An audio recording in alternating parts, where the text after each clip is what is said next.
In this video, I'll guide you through how to set up data retention in Google Analytics 4. We'll walk step by step through the settings you need to adjust, and I'll explain what each option means so you can choose the right retention period for your data and your compliance needs.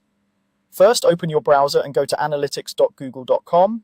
If you're not already signed in, log in with the Google account that has access to your Google Analytics 4 property.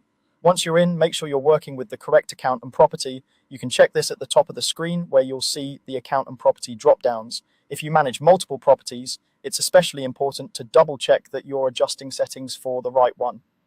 Next, you'll need to go to the admin area where all the core settings live.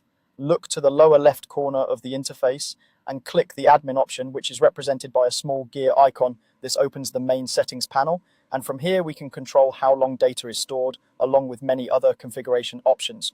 Once you're in the admin section, focus on the property column in the middle. Under this column, look for the section called Data Collection and Modification. Within that section, you'll see an option labeled Data Retention. Go ahead and click on Data Retention. This is the page where you control how long Google Analytics 4 keeps your event data and user data before automatically deleting it. On the data retention page, you'll see separate controls, starting with the setting for event data. Here you can select how long event level data is retained. Event data includes the individual actions users take on your site or app, like page views, clicks, or conversions.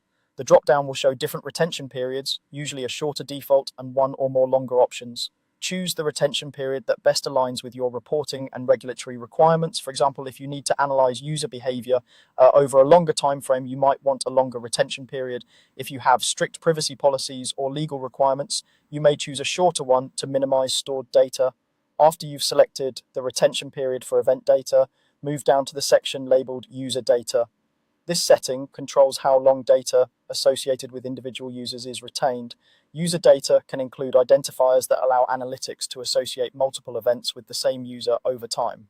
Just like with event data, you'll choose from the available retention options in the drop-down. Again, think about your organization's privacy policies and any applicable regulations. Shorter retention can improve privacy by limiting historical user-level information, while longer retention supports more extensive analysis of returning user behavior. Take a moment to review both selections together, one for event data and one for user data. It's a good idea to confirm that they match your internal policies and that everyone on your team understands how these settings may affect historical reports. Remember that when the chosen retention period is reached, older data will be automatically removed and can't be recovered, so you want to be confident in your choices before saving. When you're happy with your retention settings, scroll if needed and click the Save button. This will apply your new data retention rules to the property. You should see a brief confirmation that your changes were saved successfully.